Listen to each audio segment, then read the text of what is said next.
Hello dear students, welcome you all on this video lecture. Students, in the last video lecture we have discussed about the figures of speech and some parts also we have discussed on this particular topic. Dear students, uh, जीवन में आगे बढ़ने के लिए ना हमें टाल मटोल की जो ये आदत होती है कि अभी कर लेंगे बाद में कर लेंगे, इसको बिल्कुल ही छोड़ना होगा। ठीक है ना? अभी से आदत डालो, then only you will be in the habit of doing the deeds at proper time. Otherwise बेटा लोग आपको बीट करके आगे निकल जाएंगे जीवन में। ठीक है ना? There is a famous saying also, I can remember that, like procrastination makes you easy things hard. Procrastination procrastination जो है makes easy things hard and hard things harder. Procrastination होता है टाल मटोल, कि काम को अब कर लेंगे बाद में कर लेंगे। तो जो प्रोक्रेस्टिनेशन है ये थिंग्स को और हार्डर बनाते हैं। ठीक है? तो इस चीज़ को हमें छोड़ना होगा आगे बढ़ने के लिए। चलो let's start the topic that we have left.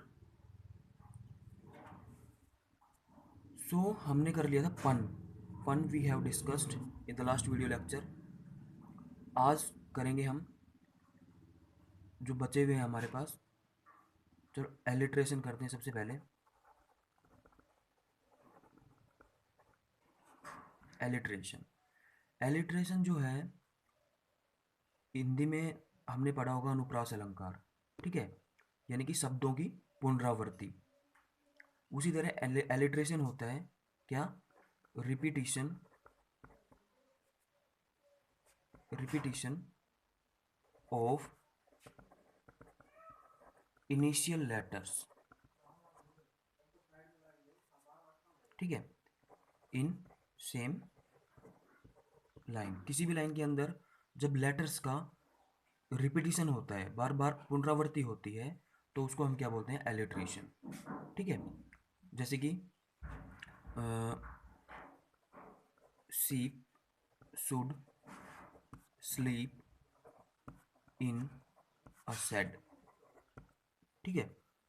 और एग्जांपल ले तो जैसे कि the snake slept under a spring. यानी कि यहाँ पे देखो एस एस एस, यानी कि सेम साउंड सेम लेटर बार बार क्या हो रहा है? रिपीट हो रहा है। सेम लेटर जो है बार बार रिपीट हो रहा है, इनिशियल लेटर जो है वो बार बार रिपीट हो रहा है। तो हम इसको क्या बोलेंगे? एलिट्रेशन बोलेंगे। ठीक है? जैसे कि आपने सुना होगा चंदू के चाचा ने चंदू की चाची को चांदनी चौक में चांदी की चम्मच से चटनी चटाई, तो चे चे चे चे। ठीक है? तो ऐसे ही जब पुनरावृत्ति होती है शब्दों की, तो हम क्या बोलते हैं? उसको एलिट्रेशन बोलते हैं अंग्रेजी में। नेक्स्ट आता है हमारे पास रिपीटिशन। रिपीटिशन जो है इसमें भी पुनरावृत्ति होती है किसी भी एक सेंटेंस में सेम लाइन के अंदर। किसकी? शब्दों की या फिर फ्रेजेस की।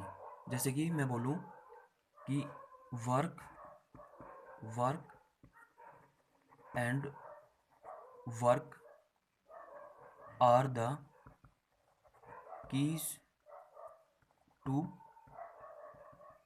सक्सेस। ठीक है? यानी कि रिपीटिशन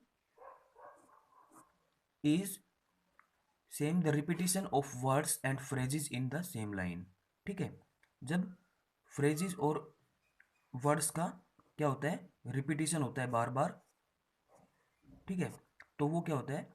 रिपीटिशन हमारे पास फिगर ऑफ स्पीच बोला जाता है।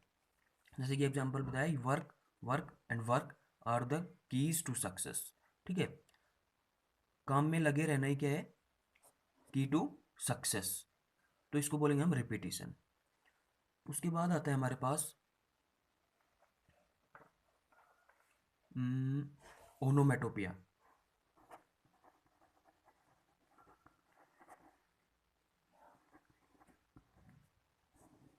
ये दिखने में बेटा थोड़ा अजीब सा है वर्ड, लेकिन है बड़ा सिंपल। ओनोमेटोपिया बेटा देखो, जब हम किसी पोइट्री के अंदर या फिर किसी भी टाइप ऑफ लिटरेचर के अंदर साउंड्स का यूज़ करते हैं, जैसे कि बजिंग साउंड, ठीक है, स्प्लैशिंग साउंड, मैं बताऊंगा इनके बारे में, ठीक है। जैसे कि फ्लाई बज करती है, यानी कि जो मक्खी उड़ती है ना, तब उसकी आवाज़ जो आती है उसको बजिंग साउंड बोलते हैं, ठीक है। ऐसे ही वाटर का साउंड जो होता है उसको स्प्लैश बोलते हैं, जो छप छप की आवाज़ होती है, या फिर जो वाटर का साउंड होता है उसको स्प्लैशिंग साउंड बोलते हैं ना, ठीक है। हिसिंग ऑफ स्नेक, स्नेक की जो आवाज़ होती है, ठीक है, कुकू साउंड, या फिर क्यूइंग ऑफ डाउ, तो इनको हम ओनोमेटोपिया के अंदर काउंट करते हैं, ठीक है। यानी कि ओनोमेटोपिया का मतलब होता है, ये ऐसा फिगर ऑफ स्पीच है जिसके अंदर sound of words express the meaning, ठीक है। यानी कि मीनिंग किसका, मीनिंग कौन देता है यहाँ पे, जो साउंड ऑफ वर्ड्स है उससे हम मीनिंग फाइंड आउट या मीनिंग क्रिएट करते हैं। तो ऐसे फिगर ऑफ स्पीच को बोलेंगे हम ओनोमेटोपिया। जैसे कि the hissing of snake, snake जो आवाज निकालता है ना, वो साउंड हिसिंग साउंड जो होता है, या फिर बज, बजिंग साउंड होता है मक्खियों का, या फिर जो फ्लाई होती हैं फ्लाइज, या फिर स्प्लैशिंग साउंड वाटर, ठीक है, या फिर बीप, या फिर क्विंग साउंड, ठीक है। तो ऐसे जब साउंड से हम जब मीनिंग निकालते हैं तो उसको बोलते हैं ओनोमेटोपिया। पोइट्री पढ़ेंगे तब और अच्छे से इसको हम समझेंगे। उसके बाद आता है हमारे पास नेक्स्ट अपोस्ट्रोफे, APOSTROPHE। अपोस्ट्रोफे जो है, इसका जो जनरल मीनिंग होता है वो होता है टू एड्रेस।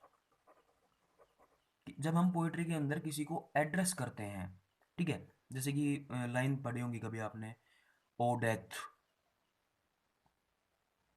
ठीक है, ओ ग्रेव। तो जब हम किसी को एड्रेस करते हुए कोई कुछ बोलते हैं ना, तो वो होता है हमारे पास अपोस्ट्रोफे, ठीक है।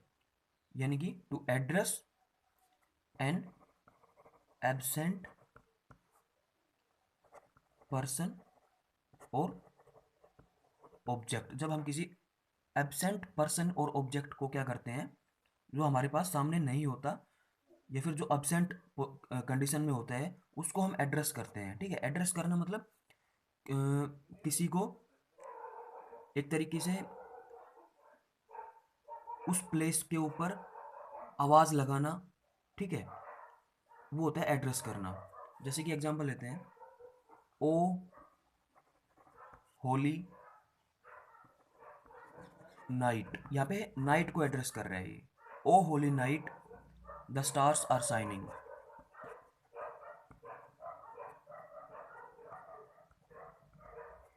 ठीक है। तो यहाँ पे हम क्या कर रहे हैं, एड्रेस कर रहे हैं किसको, होली नाइट को। तो ये क्या हो गया हमारे पास, एपोस्ट्रोफे, ठीक है। उसके बाद आता है हमारे पास ऑक्सीमोरोन, ठीक है। ऑक्सीमोरोन क्या होता है बेटा, बहुत ही सिंपल है। जब हमारे पास दो कॉन्ट्राडिक्टरी आइडियाज होते हैं, कॉन्ट्राडिक्टरी मतलब कॉन्ट्राडिक्टरी आइडियाज, यानी कि विरोधाभासी, जिन जो आपस में क्या विरोध पैदा करते हैं, ठीक है, उनको बोलते हैं कॉन्ट्राडिक्टरी। तो जब हमारे पास दो कॉन्ट्राडिक्टरी आइडियाज होते हैं किसी भी सेंटेंस के अंदर, ठीक है, और वो दोनों आइडिया एक ही चीज़ के लिए यूज होते हैं। किसी भी एक सेम थिंग के लिए जब कॉन्ट्राडिक्टरी आइडियाज यूज किए जाते हैं तो हम उसको क्या बोलते हैं, ऑक्सीमोरॉन। जैसे कि लाइफ इज बिटर स्वीट। देखो, बिटर मतलब कड़वा और स्वीट मतलब मीठा। तो लाइफ को यहाँ पे बिटर भी कहा गया और स्वीट भी कहा गया, यानी कि ये दोनों आपस में क्या है, एक दूसरे के अपोजिट, कॉन्ट्राडिक्टरी हैं ये। ठीक है, तो हम ऐसे फिगर ऑफ स्पीच को क्या बोलेंगे, ऑक्सीमोरोन। ठीक है, उसके बाद आता है हमारे पास पैराडॉक्स। पैराडॉक्स भी इसी तरह का एक विरोधाभासी आइडिया होता है, कॉन्ट्राडिक्टरी आइडिया होता है। ठीक है, बेसिकली हम इसके अंदर स्टेटमेंट को यूज करते हैं पैराडॉक्स के अंदर, यानी कि कॉन्ट्राडिक्टरी स्टेटमेंट को यूज करते हैं।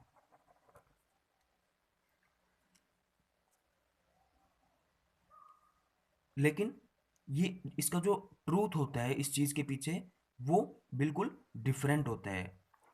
सरफेस लेवल पे कुछ अलग मीनिंग होता है, लेकिन जो सच्चाई होती है उसको वो शो करता है। ठीक है, जैसे कि एग्जांपल लेते हैं, save money by spending it. इसका मतलब क्या हुआ, इसका मतलब ये निकलता है कि हम save money by spending it, spend करेंगे यानी कि कहीं पे इन्वेस्ट करेंगे। ठीक है, तो हम उसको क्या कर सकते हैं, सेव कर सकते हैं। इसका मीनिंग ये है, ना कि ये कि पैसे को खर्च करके हम सेव कर सकते हैं। ठीक है, तो ऐसी जब कॉन्ट्राडिक्टरी स्टेटमेंट्स होती हैं तो उनको क्या बोला जाता है, पैराडॉक्स। एक और एग्जांपल लेते हैं, listen to the sound of silence. Sound of silence, देखो साइलेंस का कोई साउंड होता है, नहीं होता।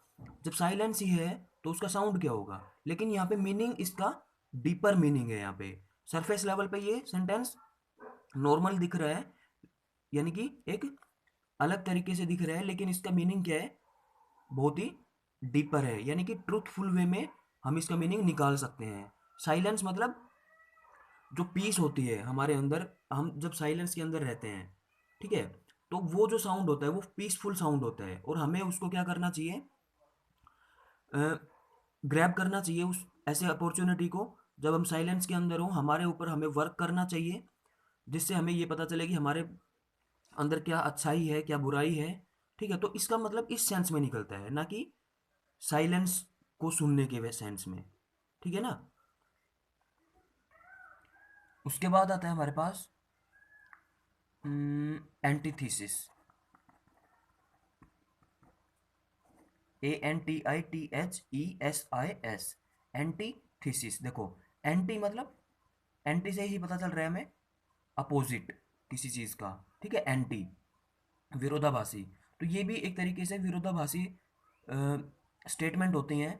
ठीक है, लेकिन इनके अंदर जो सेंटेंस स्ट्रक्चर होता है वो इनसे, पैराडॉक्स और ऑक्सीमोरन से डिफरेंट होता है।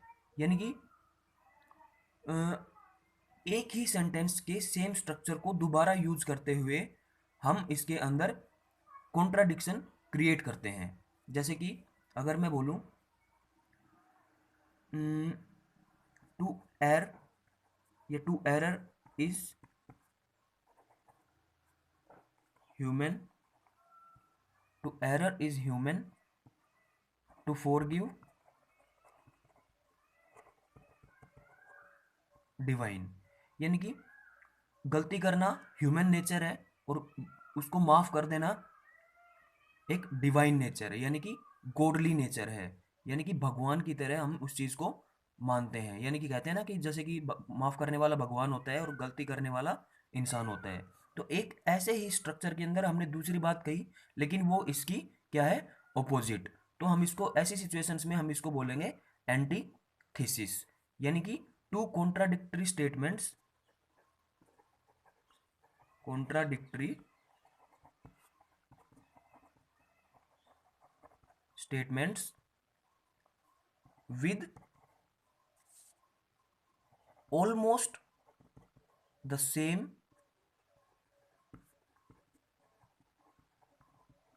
स्ट्रक्चर। किसका स्ट्रक्चर? सेंटेंस का। ठीक है, तो इसको बोलेंगे हम एंटीथीसिस। एक और एग्जांपल लेते हैं, जैसे कि मैं वैसे बता देता हूँ orally. United we stand, divided we fall. अगर हम यूनाइटेड रहेंगे, एक रहेंगे, तो हम एक साथ खड़े रह सकते हैं। अगर हम डिवाइड हो जाएंगे तो हमारा क्या होगा? पतन होगा। ठीक है, तो ऐसी सिचुएशंस, ऐसे सेंटेंसेस, ऐसे कॉन्ट्राडिक्टरी विरोधाभासी स्टेटमेंट्स जो जिनका स्ट्रक्चर आपस में मिलता जुलता हो और एक दूसरे की क्या हो? अपोजिट हो, विरोधाभासी हो, तो ऐसे फिगर ऑफ स्पीच को बोलेंगे हम एंटीथीसिस। आज के लिए इतना ही। नेक्स्ट क्लास में हम पोइम्स को स्टार्ट करेंगे। Thank you very much. हाँ, होमवर्क जो है ये है कि इनको अच्छे से रिवाइज करना है, पढ़ना है। ठीक है, और इनको फेयर नोटबुक में अच्छे से उतारना है। Thank you.